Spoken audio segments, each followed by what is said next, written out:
ទូរទស្សនិកជនជាទីគោរពសូមអនុញ្ញាតដំណើរការដូចជាផ្ដល់ជូននៅរឿងរ៉ាវជាច្រើនទៀតដល់ទូរទស្សនិកជនរបស់យើងនាទីជាបន្តសូមជូនទៅដល់លោកសុខៈបាទព័ត៌មាន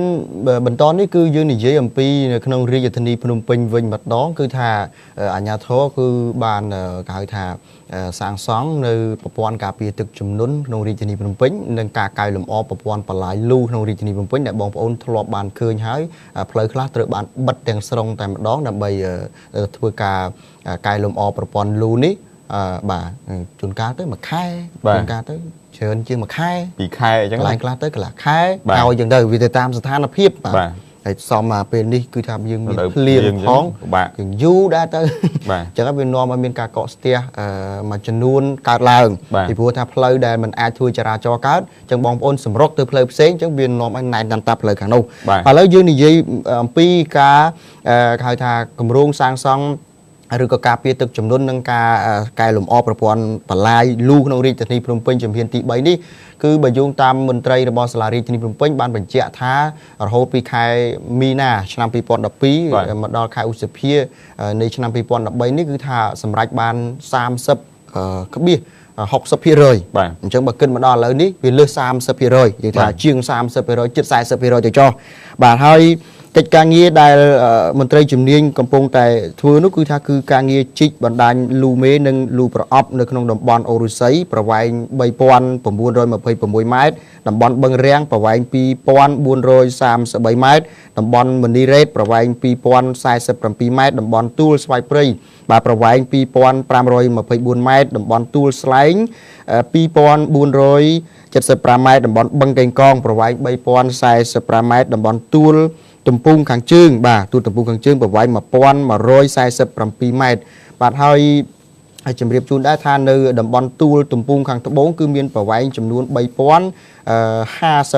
ម៉ែត្របាទហើយសរុបទាំងអស់គម្រោងនៃការពារទឹកជំនន់និងការកែលម្អប្រព័ន្ធបន្លាយលូនេះគឺមានចំនួន20654ម៉ែត្របាទច្រើនដែរណាច្រើនបាទហើយ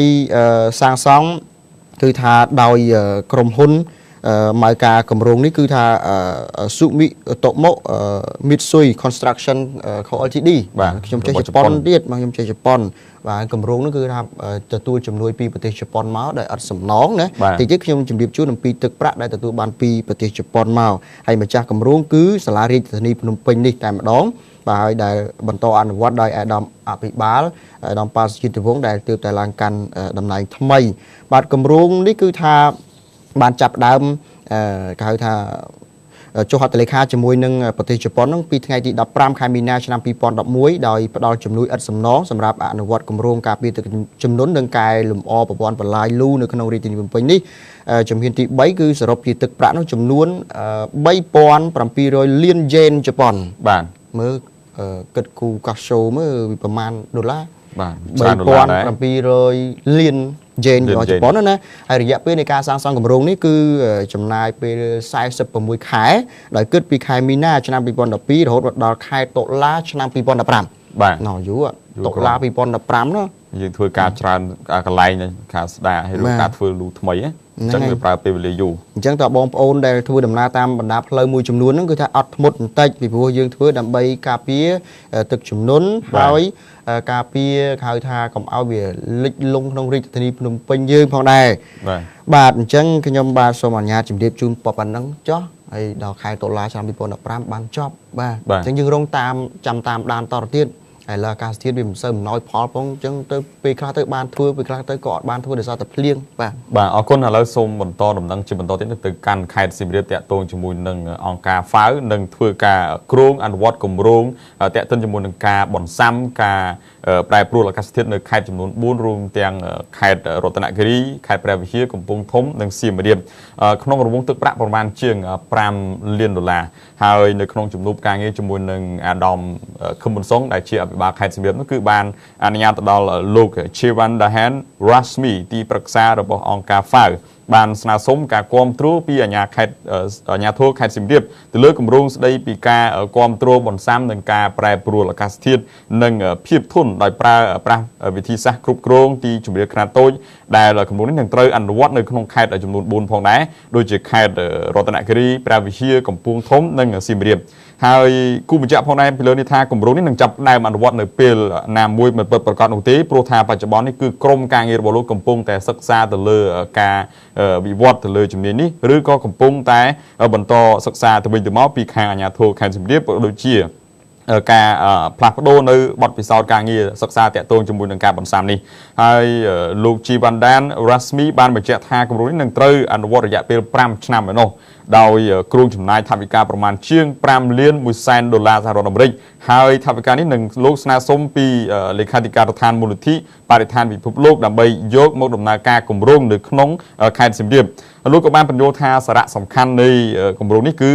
ព្យាករណ៍ពីធាតុអាកាសនៅក្នុងតំបន់គោលដៅដោយជ្រើសរើសគ្រាប់ពូជតម្រូវទៅតាមបរិយាកាសនិងធាតុអាកាសនៅតាមរដូវកាល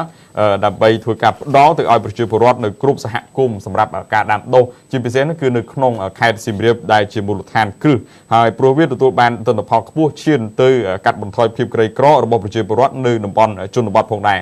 នៅក្នុងឱកាសនោះដែរអាដាមខឹមបុតសុងក៏បានធ្វើការស្វាគមន៍ចំពោះការគាំទ្រនៅការទំនាក់ទំនងទ្វេភាគីជាមួយនឹងអង្គការ FAO ដោយអាដាមបានជំរុញឲ្យក្រុមបច្ចេកទេសធ្វើការសិក្សាស៊ីជម្រៅឲ្យបានលឿនឆាប់រហ័សនិងហ្មត់ចត់ធានាធ្វើយ៉ាងណាដើម្បីឲ្យមានដំណាភាព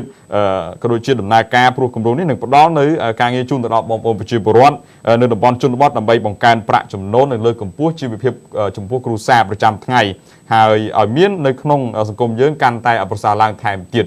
បាទនេះគឺជាការជួបប្រជុំគ្នារវាងក្រុមអង្គការ FAO និងអាដាមអាបាខេត្តសៀមរាបដែលតាក់ទងជាមួយនឹងការលើកគម្រោងក៏ដូចជាការអភិវឌ្ឍនៅបន្សំការ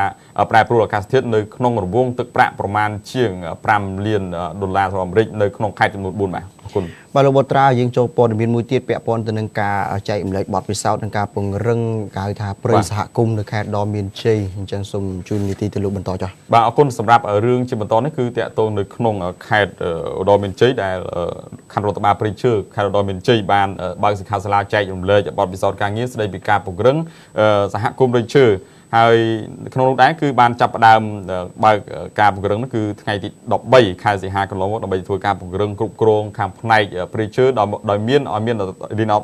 និរន្តរភាពនិងស្ថិរភាពក្នុងសហគមន៍ព្រៃឈើហើយនៅក្នុងឱកាសនោះដែរលោកទៀងដេវីតនាយខណ្ឌរដ្ឋបាលព្រៃឈើខេត្តឧត្តរមានជ័យក៏បានលើកឡើងអំពីបញ្ហាប្រឈមនានាដែលប៉ះពាល់ដែលរដ្ឋបាលព្រៃឈើខេត្តឧត្តរមានជ័យដែលប្រជាសហគមន៍ព្រៃឈើភាគច្រើនពុំទាន់មានការចេញអនុក្រឹត្យច្បាស់លាស់នៅឡើយនោះទេហើយដែលធ្វើឲ្យព្រៃឈើខ្លះពុំទាន់មានព្រំប្រទល់និងបង្គោលច្បាស់លាស់ដោយកន្លែងខ្លះនោះគឺត្រូវបានកាត់រគល់ឲ្យទៅក្រុមហ៊ុនវិនិយោគសម្បត្តិផ្សេងហើយកន្លែងខ្លះនោះគឺព្រៃសហគមន៍ចំនួនត្រូវបានកាប់រៀននិងទន្ទ្រានយកដីព្រៃពីសំណាក់អ្នកមានអំណាចនិងពុករលួយផ្សេងផងដែរនិង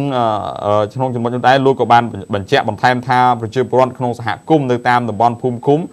ក៏មានភារកិច្ចចាំបាច់ក្នុងការធ្វើបណ្ដាញក៏ដូចជាដាក់សង្កេតការណ៍និងភ្នាក់ងារដើម្បីផ្ដល់ព័ត៌មានជូនទៅដល់ថ្នាក់ខេត្តហើយថ្នាក់ខេត្តអាចរាយការណ៍បន្តពីថ្នាក់ខេត្តទៅកាន់ថ្នាក់ជាតិដើម្បីឆ្លើយតបតាមតម្រូវការរបស់បងប្អូនប្រជាសហគមន៍ព្រៃឈើនៅក្នុងការបញ្ជាក់បន្ថែមនៃកិច្ចប្រជុំនោះដែរលោកឡុងរតនកុមារដែលជាអនុប្រធាននាយកដ្ឋានព្រៃឈើនិងព្រៃសហគមន៍នៃរដ្ឋបាលព្រៃឈើបានមានប្រសាសន៍ថាព្រៃឈើគឺមានសារៈសំខាន់ណាស់សម្រាប់បងប្អូននៅក្នុងតំបន់និងនៅក្នុងប្រទេសហើយដើម្បីធ្វើការថែរក្សាបានលំនឹងនិងប្រព័ន្ធអេកូឡូស៊ីនោះការពារទីជម្រាលនឹងជួយក្នុងការកាត់បន្ថយបំរែបំរួលអាកាសធាតុពិសេសនោះគឺគាំទ្រទៅដល់ជីវភាពរស់នៅរបស់បងប្អូនសហគមន៍នៅក្នុងតំបន់អាចឲ្យបងប្អូនអាចប្រើប្រាស់នៅក្នុងតំបន់ព្រៃសហគមន៍ព្រមទាំងបានអំពាវនាវទៅដល់បណ្ដាញសហគមន៍ព្រៃឈើទាំងអស់ត្រូវបន្តប្រកាន់ខ្ជាប់ខ្ជួនដែលត្រូវនឹងភារកិច្ចរបស់ខ្លួនក៏ដូចជាបំពេញដោយរួមគ្នាអភិរក្សនិងអភិវឌ្ឍនៅក្នុងតំបន់ព្រៃឈើសហគមន៍ដែលពិសេសនោះគឺត្រូវទប់ស្កាត់នៅរាល់បទល្មើសផ្សេងដែលតាក់ទងជាមួយនឹងការលួចកាប់យ៉ាងអនាធិបតេយ្យពីសំណាក់ឈ្មួញខុសច្បាប់ឬក៏ជនខិលខូចមួយចំនួនដើម្បីឲ្យកូនឈើលូតលាស់បានល្អជាប្រយោជន៍សម្រាប់ប្រើប្រាស់ក្នុងសហគមន៍តទៅថ្ងៃអនាគតផងដែរបាទព្រៃសហគមន៍នេះគឺកាលពីប្រឡងបាក់ឌុបថ្មីហ្នឹងចេញតាគេសួរថាតើអ្វីទៅជាព្រៃសហគមន៍តើធ្វើដូចម្ដេចដើម្បីការពារព្រៃសហគមន៍ chẳng bị khá nơi không sập hư ở sơ miền ở sơ trong bên này dương cả tại chấm này đang tu tới bây dương cả mưa tu cả an ở tập bọt cả sải bọt miền sấy dương ai chốt ai cho xây ban chậm bạch riêng này lại khá đấy vì mau ai nhưng tầm mong anh viên sầm khăn này cho thà cả tạm đán cứ thà bông ôn vô chật đã cứ bàn Paul phải giỏi bàn chân sông anh nhạt tập ban đắng cứ anh nhạt sầm rạ bởi present mình thấy tiên dương chôm chụp tu sạp tớiการแผนกงีรีกาปอดเบียนหนึ่งปลาปอดเบียนมันต่อบ่